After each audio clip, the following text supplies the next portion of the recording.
Okay, good. Is it recording? Okay.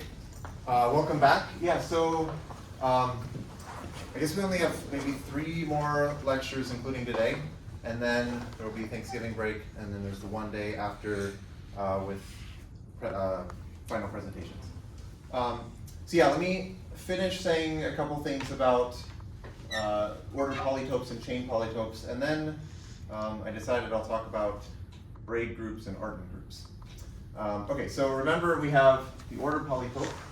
So this was like functions from, functions from p to the real numbers that are increasing weakly increasing as you go up the poset, with the condition that they're all the numbers are between 0 and 1. And then there was the chain polytope, which is functions from p to the real numbers, where all of the values are greater than or equal to 0. And if you take any maximal chain in the poset and add up the values along that chain, then that's at most 1. And then we have this transfer map, which I'm denoting by phi. So phi is going from the ordered polytope to the chain polytope. And if I want, so phi of f is some function from p to r. Phi of f should also be a function from p to r. And the way that I evaluate it on an element x in the poset is I take f of x and then minus the maximum of the values of, assigned by f to elements that are covered by x. Okay, so first we should note that this is actually, like, all of the values are at least 0, so we want to show that this is actually in the chain polytope. So note that, oh, maybe I should use white. So note that this phi of f of x is actually greater than or equal to 0, and this is just by the definition of the chain of the ordered polytope, because f of x has to be greater than or equal to this. Okay. Also, we need to check that if we take the values here and we add up along any maximal chain, then we get something that's less than or equal to 1. So this is just because, okay, so also if, let's say we have x1 covered by covered by xr, so this is some maximal chain. Is a maximal chain.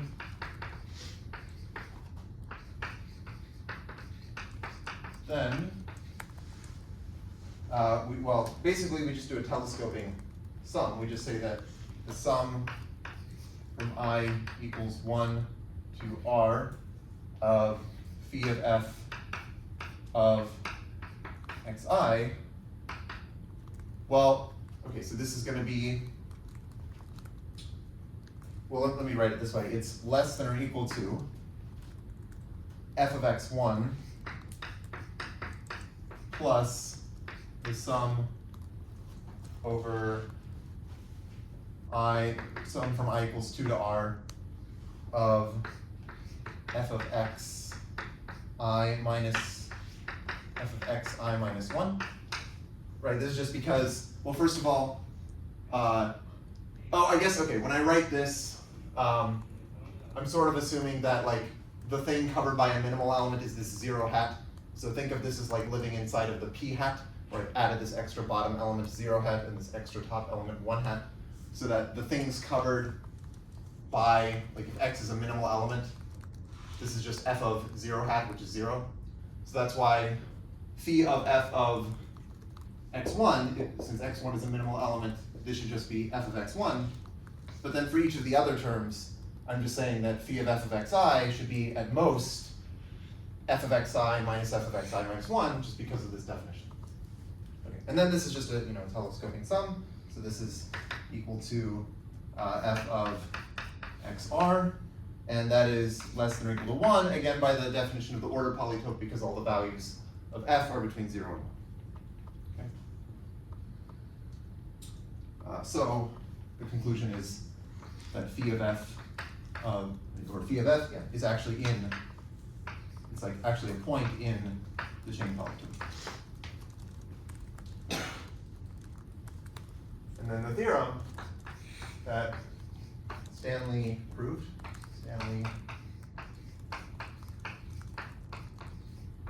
1986,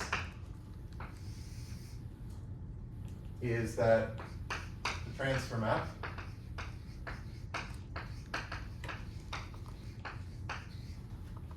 phi is a, okay, so it's a continuous piecewise linear,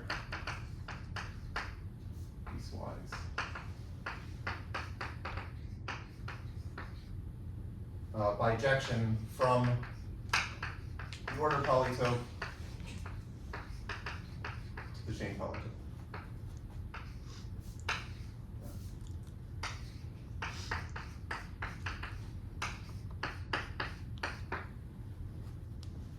Okay. Yes? Wait, sorry, why is it greater than 0? Oh, this is greater than or equal to 0 because the definition of the order polytope, so f is in the order polytope, and the definition is that, like, so here's my x, and here are the things covered by it, and I'm just saying that, like, in the order polytope, the values have to be weakly increasing as you go up. So like if this is, you know, some number f of x, this is like f of v1, f of v2, f of v3. Oh, wait, is this a max or wait? Maybe that should be a min. No, maybe it's a max. Oh, it's just a max. Okay, I thought it was a sum of all of them. Okay, I get it. Right, yeah, it's not the sum, it's just the maximum. Yeah. Yeah, okay, it is the maximum. Right, so for each individual v, like f of x minus f of v is greater than or equal to 0, so then of course it's also true for the maximum. Okay. Okay, so here's the proof of this. Well, first of all, I think the continuity is straightforward. So continuity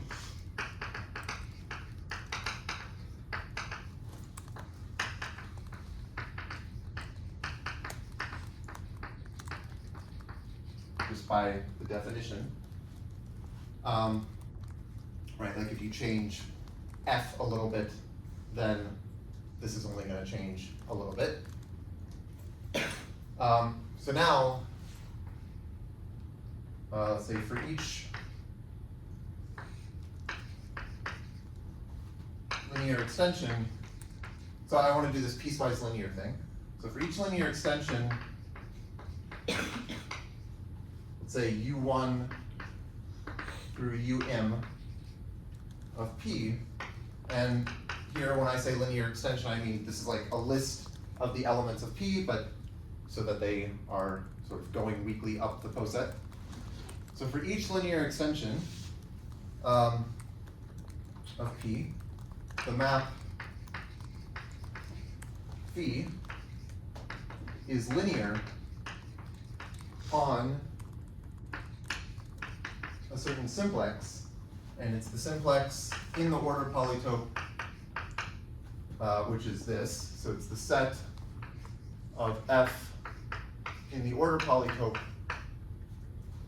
such that 0 is less than or equal to f of u1, less than or equal to f of u2, and so on up to f of um. Maybe okay, less than or equal to 1. Right, so if I pick a linear extension, I can just say, look at all the points in the order polytope, which are functions, that satisfy these inequalities. And if I'm just restricted, so this is some simplex in the order polytope. If I just look at these functions, the functions in this simplex, then, like basically, the point is that the choice of v for each x is going to be the same. Like for each individual x, there will be one v that I use when I compute this maximum, and that choice of v, the element covered by x that I'm using here, doesn't change as I vary over this simplex. So because of that, you're basically like phi of f of x is just going to be like f of x minus f of that special v, and this is some linear map. So it's linear on this simplex. Does that make sense? Like the thing that makes this piecewise linear is that like you might have like this maximum is going to give some kind of piecewise linear thing when you piece together these different simplices. So these simplices Well, it's not hard to see that they triangulate the order polytope. These simplices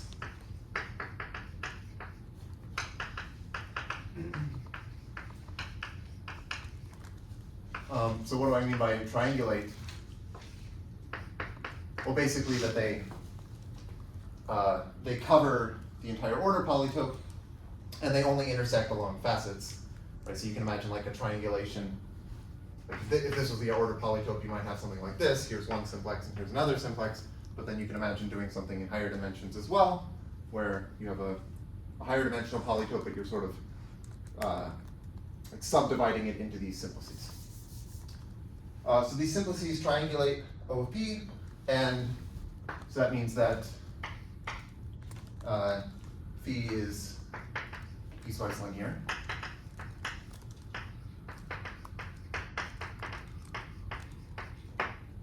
Okay. And then I just want to verify that this is a bijection. So let's just write down the inverse. So define psi from the chain polytope to the order polytope.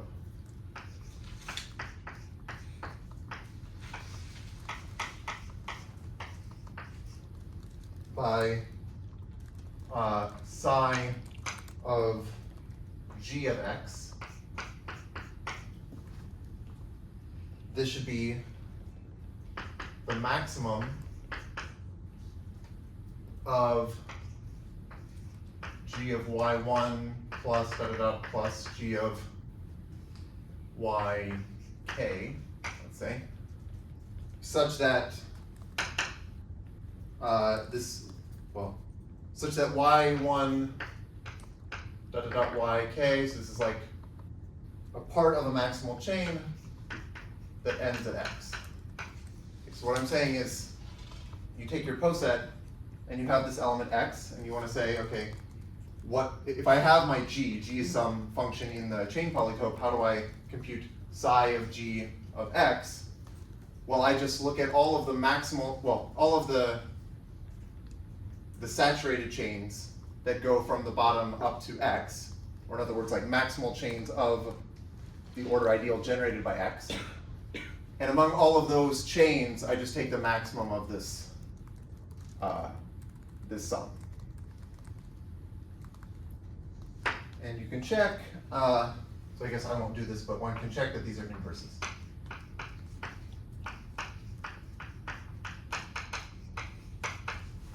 That phi and psi are inverses.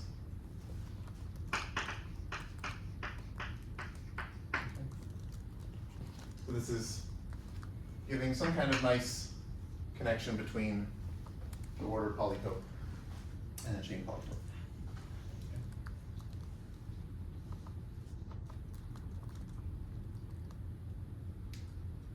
Okay, so now I'm going to shift gears and not talk about polytopes anymore, but I'm going to talk about braid groups. So let's see.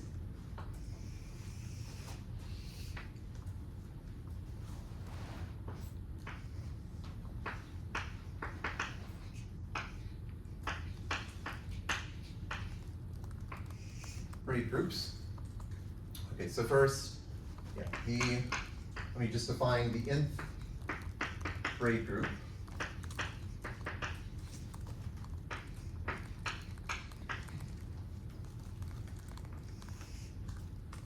So I'll denote this by this B of Sn, and maybe this will be clear why I'm calling it this later, but for now it's just B of Sn. This is the group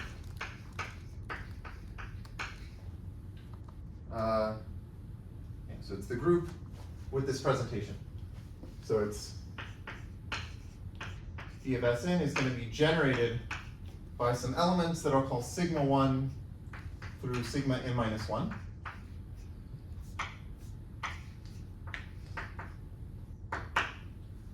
And they satisfy these relations that sigma I plus 1, sigma I equals sigma I plus 1, sigma I plus 1, for all I where this makes sense. So for all I between 1 and n minus 2.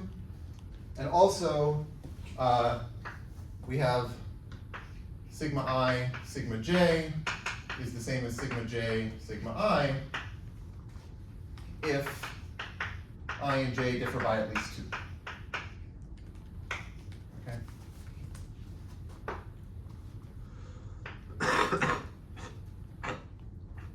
Okay, so this might remind you of when I talked about Coxeter groups, specifically when I talked about the symmetric group as a Coxeter group, and that's sort of why the symmetric group is showing up in this notation. Basically, if you want to define the symmetric group as a Coxeter group, you write down essentially this presentation where the sigmas are now like s's. So for that, you would have like s1 through sn minus 1 with the same relations, except there were these other relations saying that si squared is the identity. So here, I basically just removed the relation saying that the generators are involutions. And so in particular, actually, the order of each sigma will be infinite. All right, so you'll have like sigma 1 and sigma 1 squared and sigma 1 cubed, and all of these will be different elements.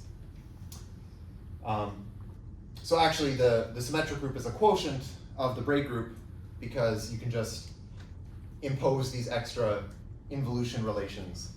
You know, these the relation saying that the generator should be squared, and if you do that, that gives you a quotient map going from the Braid group to the symmetric group. Okay. So there's a nice pictorial way of thinking about the Braid group, which is that it models braids. Okay, so this models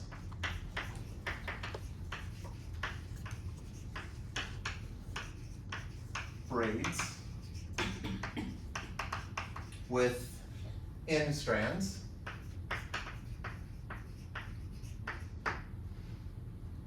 And basically sigma I, I'll say respectively sigma I inverse. So it's a group so that, you know, these also have inverses. This corresponds to basically crossing the ith strand from the left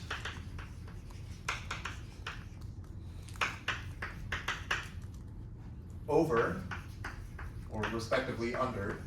So if we're looking at the inverse, it's going to be under the I plus 1th strand from the left.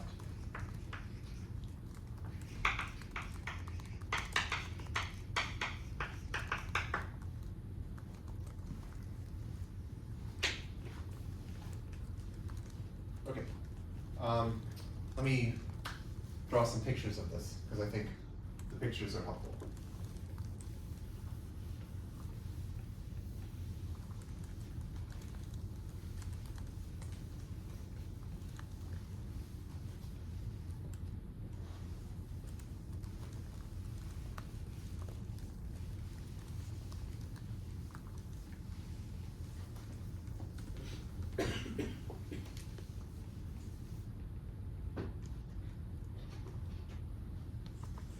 Okay. So the simplest example, let's just take n equals 2. So now there are just 2 strands. And let's say I want to look at, well, there's only one generator, it's sigma 1. Let's say I want to look at the element sigma 1 cubed. So what I do is I draw, maybe I'll do this, I'll say, okay, I have this like top place. And I'm going to draw these strands coming down from the top, like this. And now when I apply sigma 1, I'm going to take this strand that's sort of growing down, and I'm going to cross it over this strand. So it'll look like this. And so that's like saying that, you know, this strand crossed over this strand. And now when I do sigma 1 again, I'm going to do the same thing, but now it's like this is the strand that crosses over this strand. So I do this. Okay. And now I do sigma 1 again, and that's just sort of the same thing. So you can imagine I've basically taken these two strands and I've kind of twisted them some number of times, and then they get sort of glued to these orange top and bottom places. Okay.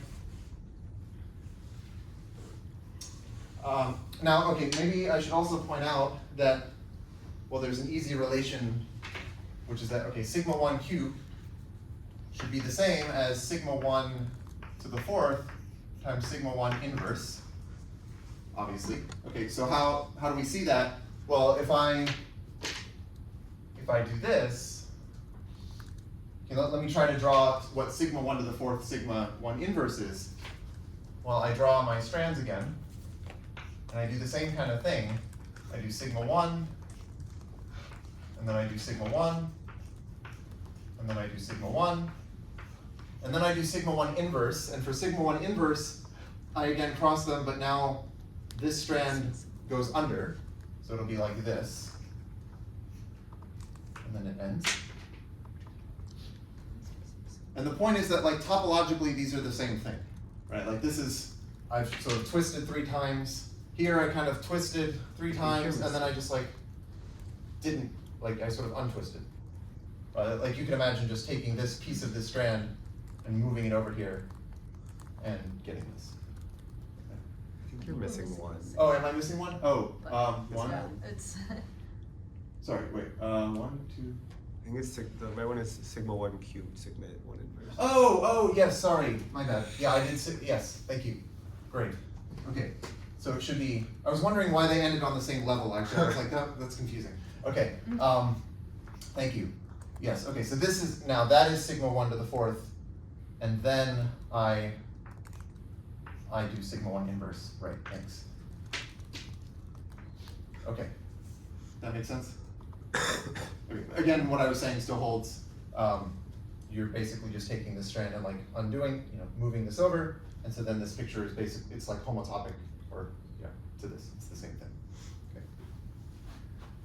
Okay, so that's sort of the easiest example, just where we have one generator, but then we can look at more. So let's say I take n equals 4, and I want to look at sigma 2, sigma 1, sigma 2, sigma 3. Okay.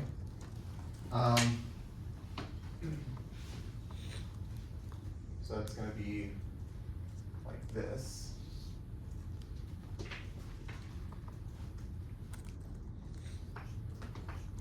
So I should have 4 strands.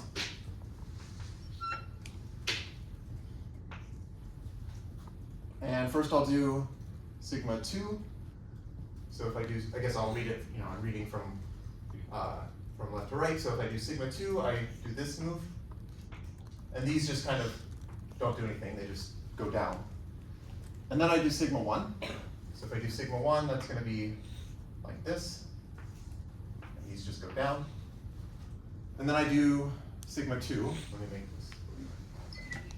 I do sigma 2 again, so that's going to cross these two. This one going over.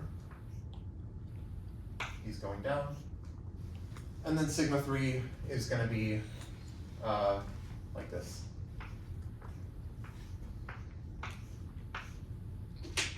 So hopefully this is correct. So that's this element. But let me illustrate one of these relations. I could say, well, this is the same thing as if I use this Braid relation here. I can say that sigma 1 or sigma 2, sigma 1, sigma 2 is the same as sigma 1, sigma 2, sigma 1. And then I still have the sigma 3 there. So this should really be the same as this. Okay, so let's do sigma 1.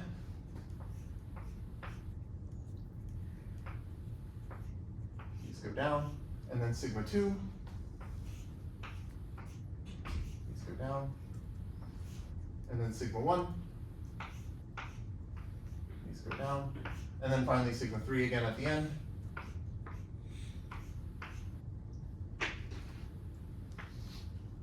And we should be able to see that these are homotopic, basically what's happening, I think if you can sort of picture it, is like this strand is just kind of going across all the others and landing over here, which is also what's happening here. And then for these two strands, they like this one crosses over that one, which is also what's happening here. And then this strand kind of just doesn't do anything. It just sort of goes down and it gets crossed over by this one. Okay. Let me also illustrate this other relation, the commutation relation, which is easier. So I can say, well, this is the same as sigma 1, sigma 2, sigma 3, sigma 1, because sigma 1 and sigma 3 commute with each other, and that would correspond to saying that this should be the same as this. So, okay, sigma 1 is going to look like this. Sigma 2 looks like this. Sigma 3 looks like this. And then sigma 1 looks like this. And now these should basically, again, still be the same thing. Okay. So I think this move is easier just because it's like, here I kind of did sigma 1 and then sigma 3, but you can see they're not really interacting with each other. Here I do sigma 3 and then sigma 1, but again, they're not really interacting with each other, so doing one before the other doesn't change anything. Okay.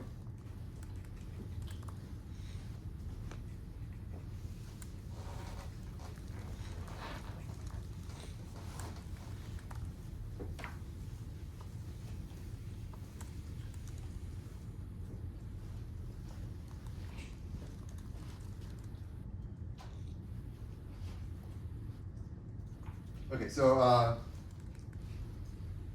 as I was saying, there is a quotient map or a surjective group homomorphism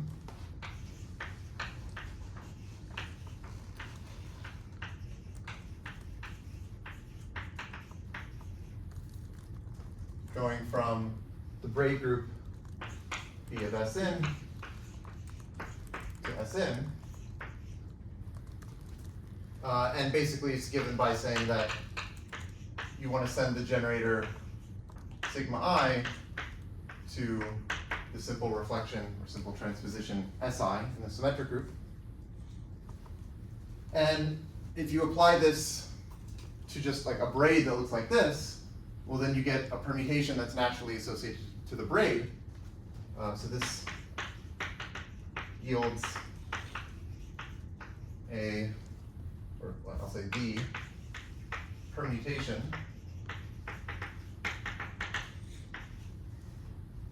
of the braid. And what I mean by that, well, let me just do an example. If I look at, say,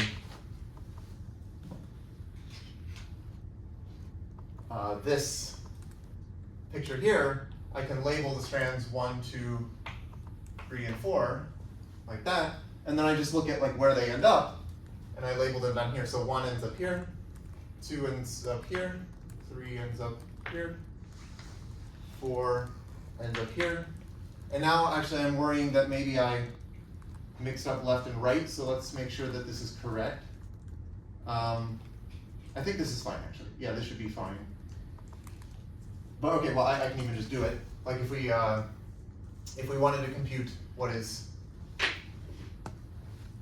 like in the symmetric group, what is S2, S1, S2, S3, well, S2, S1, S2 is like 3, 2, 1, and then there's an extra 4. And then if I multiply by S3, that's times S3, and S3 is just going to swap the last two numbers, so that's 3, 2, 4, 1, and that's what I get. And yeah, okay.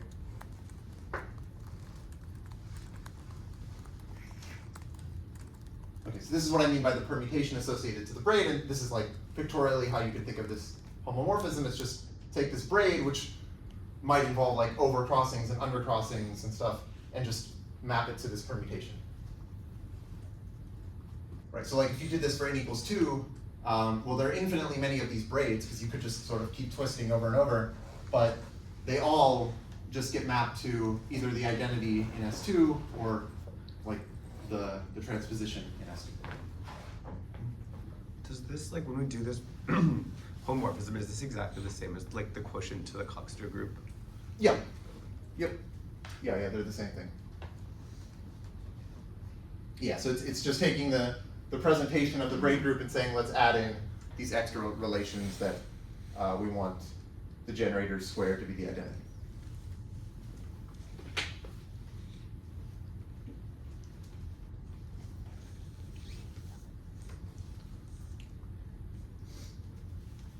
Okay. So I'm going to define, well, basically I want to define something that's like the weak order, because we had the weak order for permutations. So I'm going to define the positive braid monoid.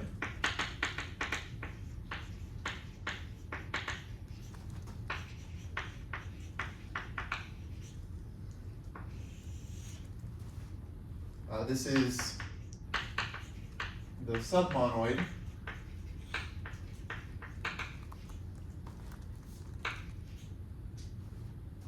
which I'll call B plus of Sn. So it's the submonoid of the braid group generated by sigma 1 through sigma n minus 1. But when I say the monoid generated by it, basically the difference is that when you take a group generated by these, you have these relations that I wrote down, but then you also have the implicit relations that these things should have inverses, and you can multiply by inverses. But when I say submonoid, I don't impose inverses. So another way of saying this is that this is the set of elements of the braid group that can be written as products of these generators, but without using inverses. So yeah, that is B plus of Sn is the set of braids that can be written without using inverses.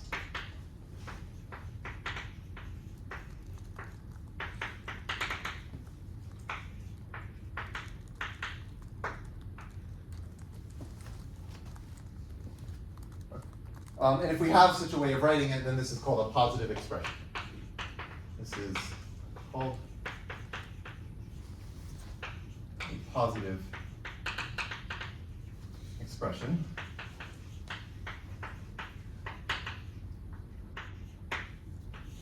So positive just means without using inverses.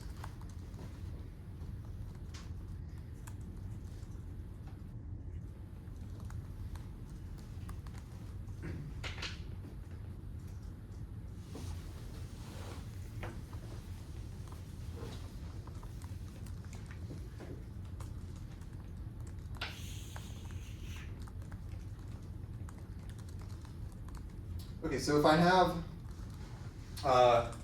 two of the, so the elements of this are called positive braids. So if I have two positive braids, say beta and beta prime, so these are positive, I'll just write that beta is less than or equal to beta prime. This is going to be like an analog of the weak order. So this is if there is a positive expression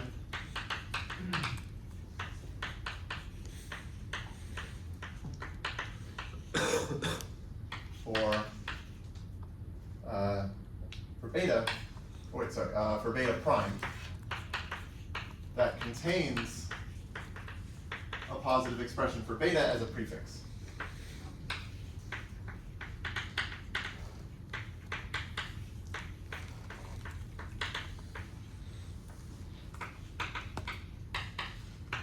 For beta as a prefix. Okay.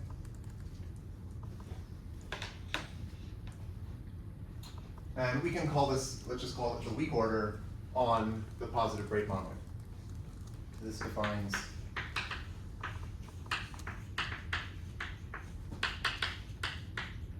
the weak order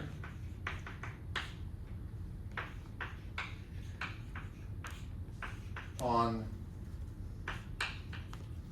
B plus of Sn.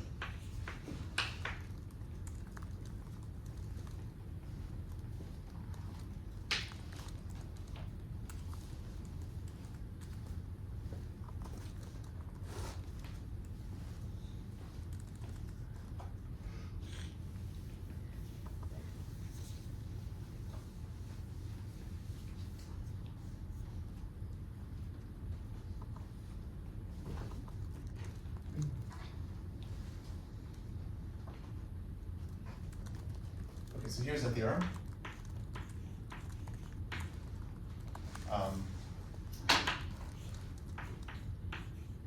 Weak order is a lattice, and I won't prove this, on B plus of Sn is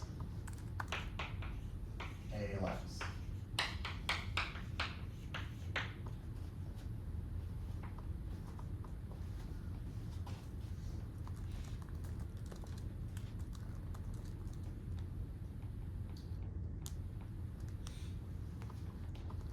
Okay, so there's an injection, so I'll just say there's an injection, and we call this iota, from Sn to the positive braid monoid.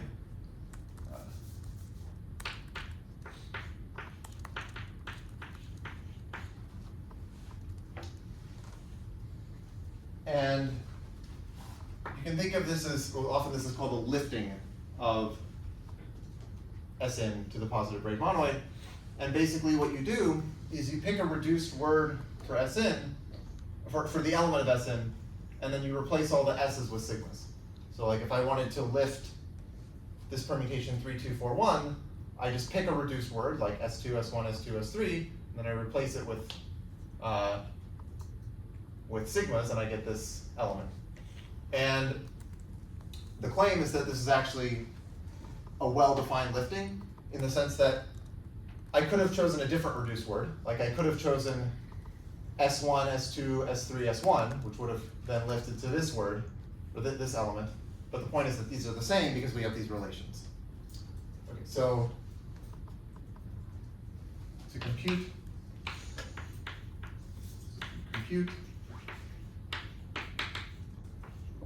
iota of some permutation W, just choose a reduced word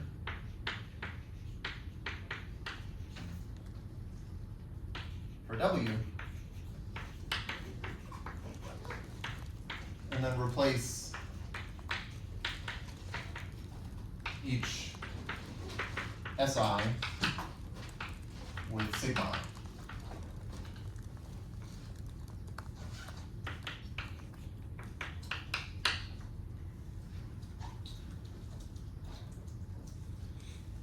And then there's this theorem called Matsumoto's theorem,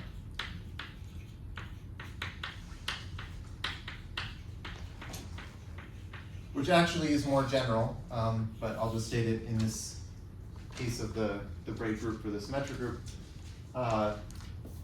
This says, well, that this is well defined. Map iota is well defined.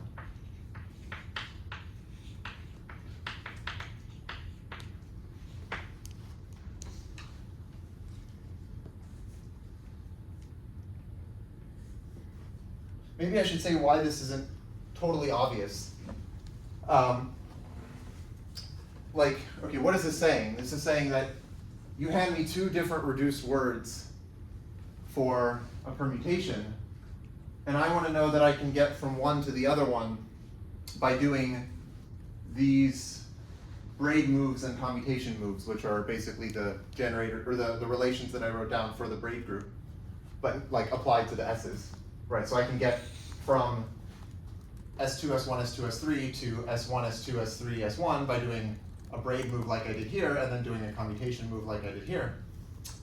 But the reason it's not like totally obvious why you can do this is because you might think, well, maybe I should be using the fact that I'm in a group here to like add in, maybe somewhere if I want to get from one reduced word to another, maybe I should add in like SI squared somewhere, and then that will give me some freedom to do some moves, and then maybe later I have to cancel the SI squared, and like how do I know I don't have to do that? And basically what Matsumoto's theorem says is that actually you don't need to do that. You can get from any reduced word to any other reduced word by just doing these braid move and commutation move relations without actually like adding in more letters and then canceling letters like that, okay? So anyway, we have this well-defined lifting from the symmetric group to the braid group, to the positive braid monoid. But also it's a Poset homomorphism from the weak order on the symmetric group to the weak order on the positive braid monoid. I think that's sort of easy to see just based on the fact that like the definitions of the weak order for the symmetric group and for the positive braid monoid are essentially the same. Like for the weak order on the symmetric group, I just defined it by saying you can find a reduced word for the second thing that contains a reduced word for the first thing as a prefix. Here it's like the same thing. So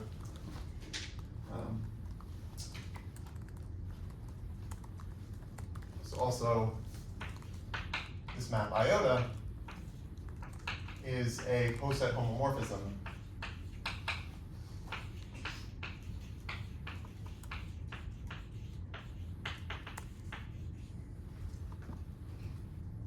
from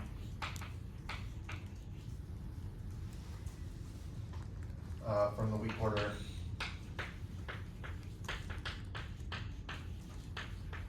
on Sn to the weak order on the positive braid monoid.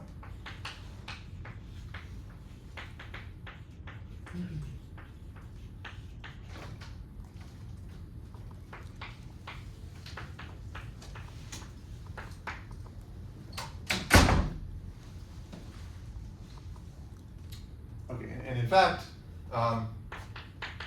what we can say is that if we take the weak order on Sn, which I'll denote by this, just so it's clear I'm talking about like the Poset structure, this is really just isomorphic to the subposet of the positive braid monoid, consisting of the elements beta that are less than or equal to the lifting of the long element. So here, if you remember, W naught, this is like the top element of the weak order in the symmetric group. It's the decreasing permutation if you think of it as a permutation. So then I'm just lifting it to the positive braid monoid, and I'm saying if you look at the stuff below that in the positive braid monoid, that's isomorphic to the weak order on Sn. So in some sense, the weak order on the positive braid monoid is this big infinite poset that contains inside of it this little order ideal, which is the weak order on Sn. But then there's all this other stuff as well.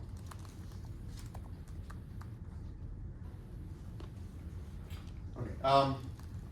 I should draw a picture of this, but actually maybe first I should say, well, okay, yeah, well, let me draw a picture and then I'll say something.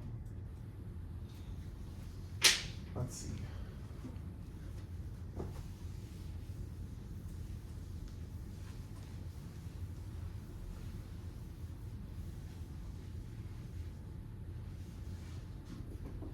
Oh, well, maybe, okay, sorry, maybe I won't.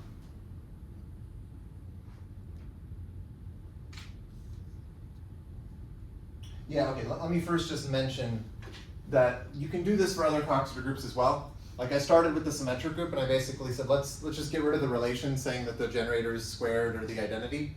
You can do that with other Coxeter groups as well, and you get like braid groups associated to these other Coxeter groups. Oftentimes these are called Artin groups. So I'll just say, okay, more generally,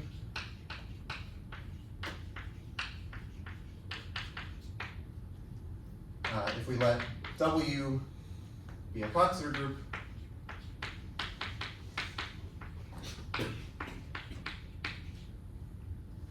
with some simple reflections,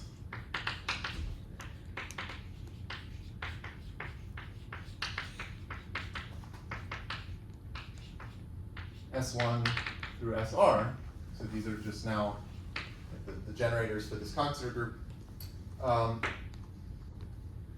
Then we can define like the Braid group of W, or sometimes called the Artin group of W.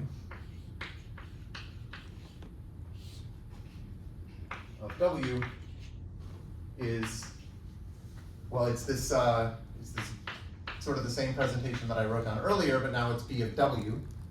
It's generated by these elements that I'll call sigma 1 through sigma r. Except now, like, you shouldn't think of these as like braids anymore. Now they're no longer like strands that are crossing over and under each other. This is just like some elements. And you have the same kinds of relations, where now it's saying sigma I, sigma j, sigma I, dot dot dot. So this is some alternating word that goes between sigma I and sigma j.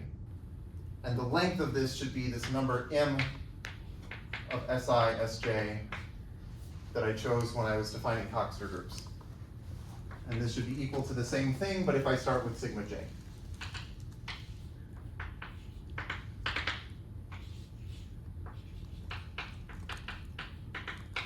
Okay, so if you remember when I defined Coxeter groups, I said you have these simple reflections, and you impose these relations based on these numbers that I choose. I have just these numbers m of Si, Sj for any two generators Si and Sj. Oh, I guess I should say, oh, well, yeah, this is, yeah, okay. So we have these relations. Basically, we've just eliminated the relations saying that the generator squared is the identity. This is the Braid group of any Coxeter group. And you can do the same things as before. You can define, so okay, we can still define,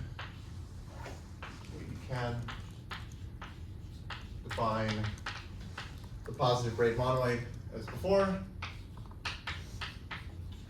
This is just going to be the set of elements that you can write as a product of the sigmas without using inverses, just like what I had earlier. We can also define the weak order, just as I've written here, except now it's just you replace this Sn with W. So the weak order.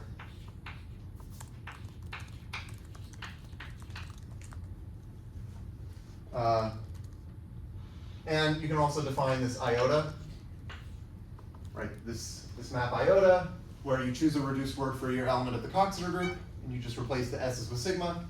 So you can do all of this as before.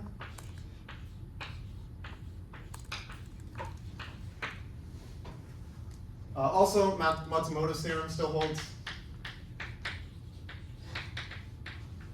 So this map is still well defined.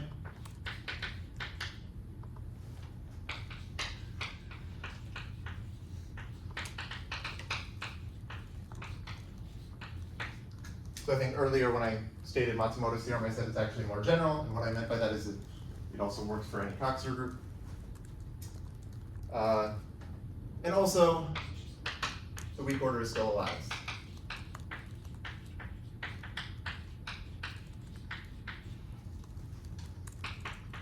Still allows.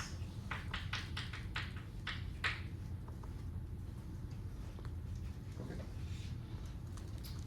But now,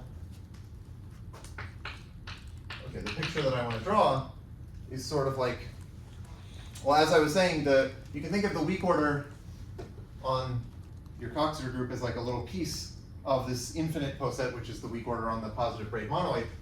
But I want to take like bigger finite pieces. So this is a definition, I think due to, okay, I don't know exactly, okay, I'm going to say it's due to de Hornoy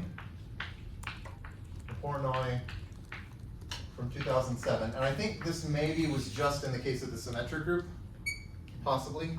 Yes. Can I ask something? When you say Yes. the weak order is still allowed, assume the weak order on Oh, I mean both actually.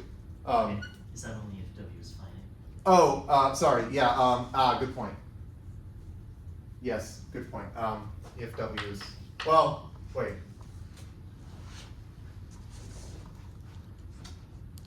Oh, and also, okay. Yeah, let's just assume it's finite. If W is finite, let's just make our lives easier.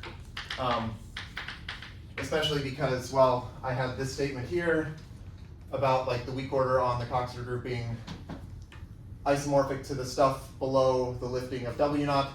This doesn't make sense if you have an infinite Coxeter group because there is no W naught. But if you have a finite Coxeter group, this statement is still true, except you replace Sn with W. So, okay, yeah, that's a good point, thank you. Right. Okay. Yeah, I guess maybe we should just assume W is finite. Well, that's not a big deal. Okay. In fact, this definition, the first thing I have written is assume W is finite. But okay, so the other, I think I also want to attribute this to Christian Stump, Hugh Thomas, and Nathan Williams.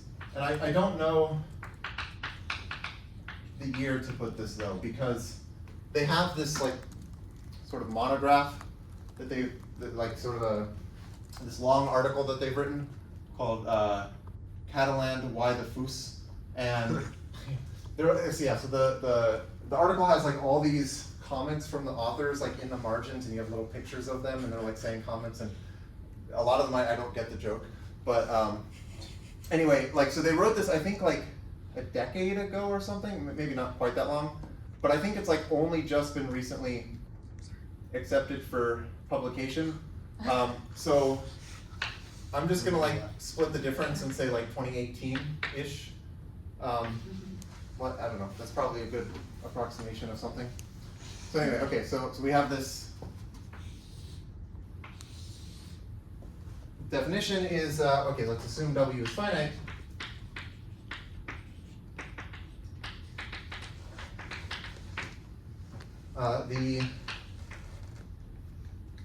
Actually, okay, let's just do this from now on, so that I don't have to keep writing assume W is finite. Let's just, from now on, let's assume W is finite. So the immoralized, so M is some positive integer. They define the immoralized weak order of W is, well, it's basically the interval between the identity element and, like, you take the lifting of the long element to the power of m. And it's just the interval here in the positive braid monoid.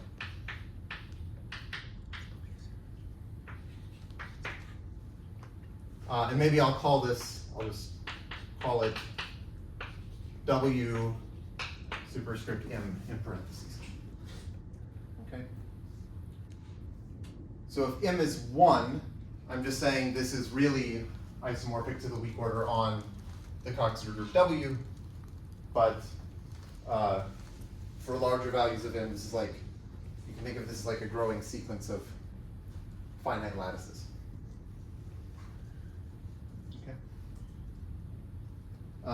Okay, let me draw a picture of this for the symmetric group S3 and for m equals 2. I think I might have to do it over here.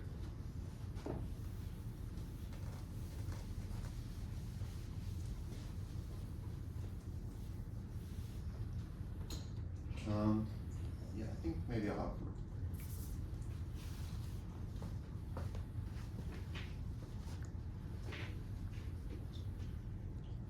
Okay, so at the bottom we have, okay, so this is going to be example of S3, but m is 2.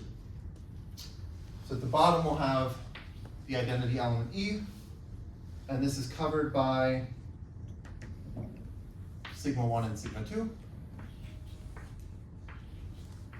Okay.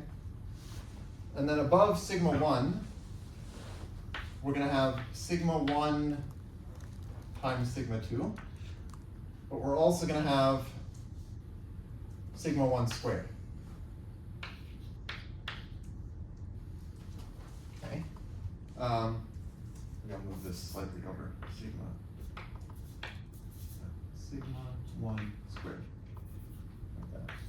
Okay, and then similarly over here for sigma 2, I'm going to have sigma 2 sigma 1, and I'll also have sigma 2 squared. Okay. Then here I'm going to have sigma 1 squared sigma 2. So basically what I'm doing is I'm trying to extend sigma 1 squared, so I can do it by adding a sigma 2 on the end. Or I could look at sigma 1 cubed, except that ends up not being in this set because sigma 1 cubed is not, it turns out, below the lift of the long element squared in the positive Braid model. So I only have this covering it. Then, okay, so sigma 1, sigma 2 is going to be covered by sigma 1, sigma 2 squared. Sigma 1, sigma 2 squared. And also, here I'll have sigma 1, sigma 2, sigma 1. But sigma 1, sigma 2, sigma 1 is the same as sigma 2, sigma 1, sigma 2, so it also covers this. And here you can see my little copy of the symmetric group on S3 sort of sitting inside of this. Right, so if I just sort of highlight this piece, that's the symmetric group on S3, except written with sigmas. Okay, but then also here I have sigma 2, sigma 1 squared, and here I should have sigma 2 squared sigma 1. Okay, then up here I'm going to have sigma 1, sigma 2 squared sigma 1. That will be above this. Okay, so just extended by adding the sigma 1. And then here I want sigma 1, sigma 2, sigma 1, sigma 2. That's going to be above sigma 1, sigma 2, sigma 1. It's also going to be above this element. Because I could do a braid move here and change sigma 2, sigma 1, sigma 2 into sigma 1, sigma 2, sigma 1. Right, so like this is the same as sigma 1, sigma 1, sigma 2, sigma 1. And here you see I have the sigma 1, sigma 1, sigma 2. So this is above that. And then I have something similar over here. I should have sigma 2, sigma 1, sigma 2, sigma 1, which should be above this. And it should also be above sigma 2 squared, sigma 1. And then over here I have this element sigma 2, sigma 1 squared, sigma 1. And that is above this element. Yeah. Okay, almost done. There are 3 more elements.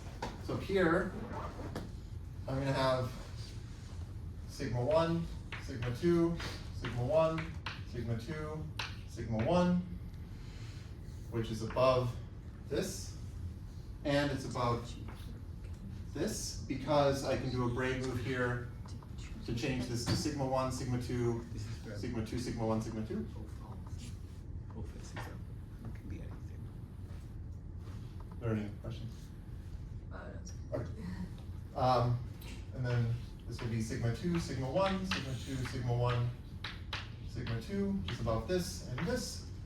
And then finally at the top there is sigma 1, sigma 2, sigma 1, sigma 2, sigma 1, sigma 2, which is the same as the lift of W naught squared. Okay. And so this whole thing is like the stuff in the positive braid monoid that's less than or equal to this element. So this is iota of W naught squared.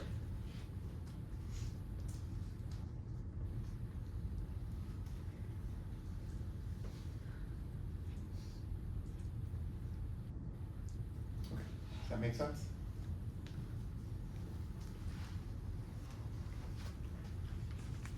Okay.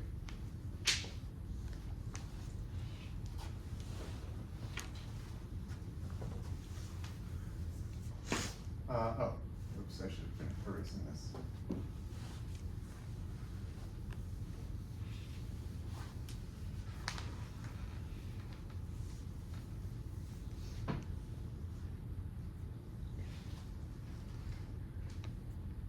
Okay, let me just make some notation. So if I have some positive braid beta, let's say I write beta as sigma I1 dot sigma IK.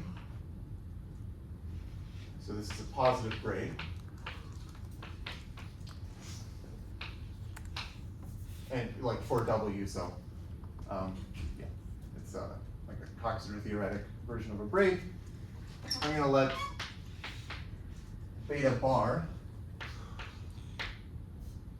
So beta bar is going to be just what I get by reversing the order and turning them into inverses. So this is sigma IK inverse, dot sigma I1 inverse. And I also want to let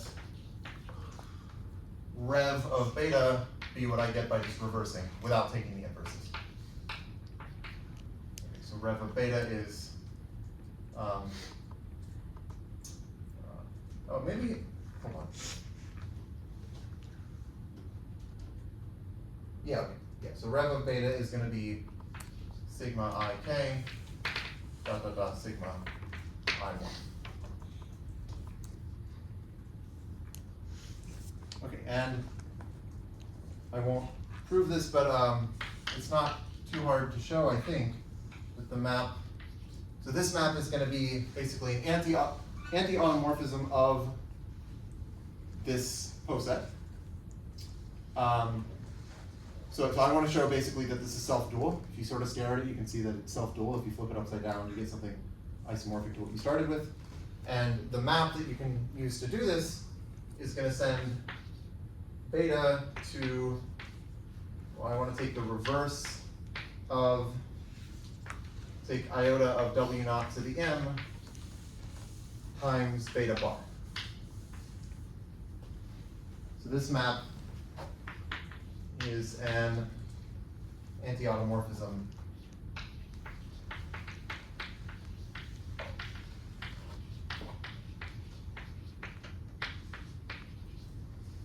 of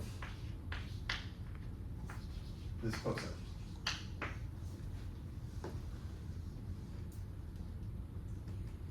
Okay, let me do an example.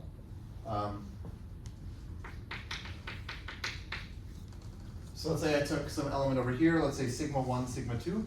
So like this element here, or sorry, no, this element, sigma 1, sigma 2. Okay, so sigma 1, sigma 2, under this map, it's going to go to the reverse of iota of W naught squared, because M is 2. And then beta bar, so if this is beta, beta bar is supposed to be sigma 2 inverse sigma 1.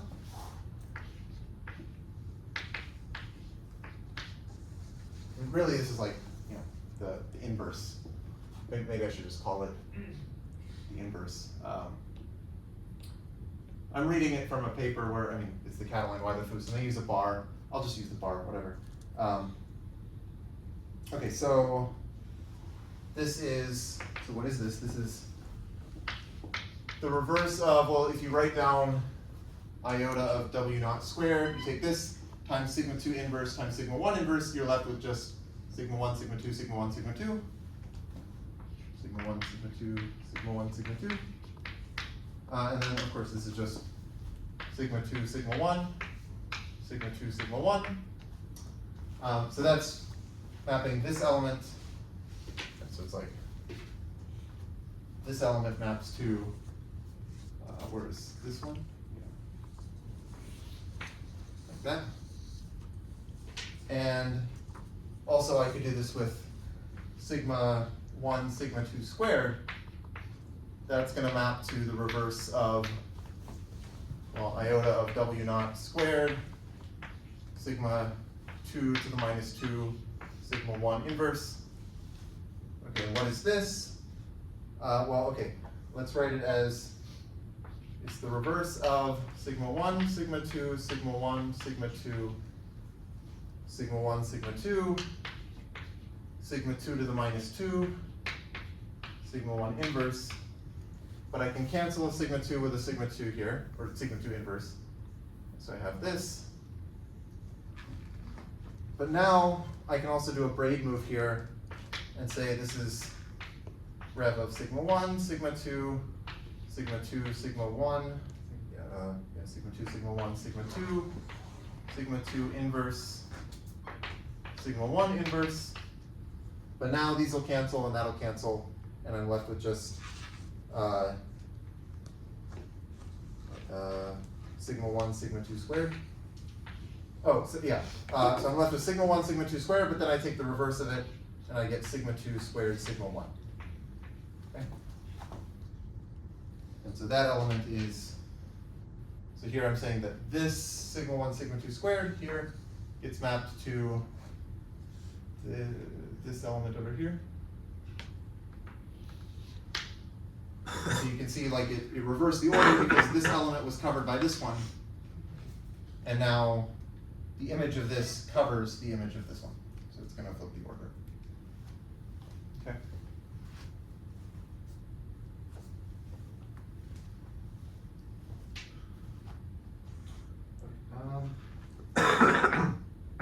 Yeah, so one question that I'll try to say more about next time is basically like how do I tell if some element is in this this subposet? How do I tell if it's less than or equal to iota of w naught to the m for some m? So how can we tell?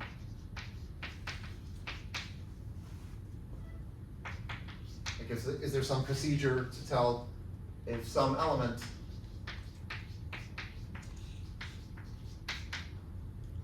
beta, which is some positive braid,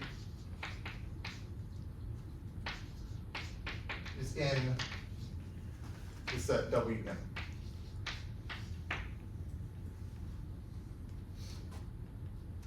Okay. And I can start telling you about this and then I'll finish next time. So what I'm going to do is let beta 1 equal beta.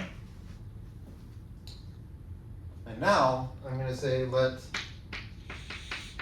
beta superscript 1 be this beta sub 1 meet with iota of w naught. Okay, so this is a lattice, right? The positive braid monoid is a lattice, so I can take this beta 1 and meet with this element, which like in this picture is like this element here. And that's my beta superscript 1. And I also want to let beta 2 be this beta superscript 1 inverse times beta 1. So essentially what I'm doing is so this meet, because of the definition of the weak order, it should be like some prefix of beta 1. And here I'm kind of stripping off that prefix so that I get something that's smaller, some smaller, some smaller word, which is like beta 2. And then I just repeat this. So I let beta superscript 2 be beta sub 2 meet with iota of w naught. And then I let beta sub 3 be beta superscript 2 inverse times beta sub 2. And then I just repeat. Okay. And I'm going to let K be, well, I'll just say let K be maximal such that beta K is not the identity. Right, so you're sort of stripping off some prefix at each step, and eventually you're going to have nothing left to strip off. So K is just like the number of steps that you actually do this this procedure. So the punchline of this is that if you do this, then by construction, the beta that you started with should be this product, beta 1, beta 2, beta k. And this is called the Garside factorization. Garside factorization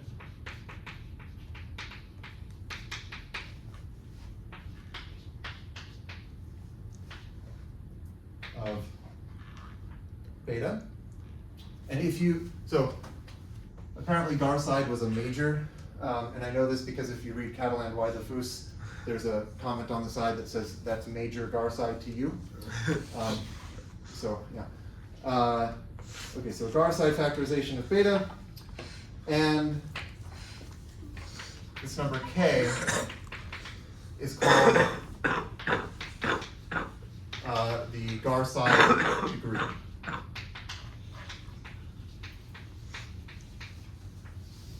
Of beta.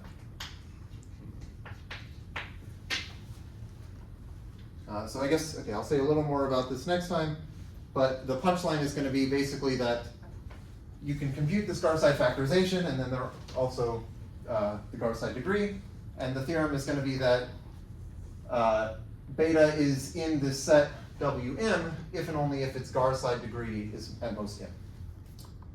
So like here, these are precisely the elements that have at most 2 factors in their Garside factorization. Okay, so I think that's all for today.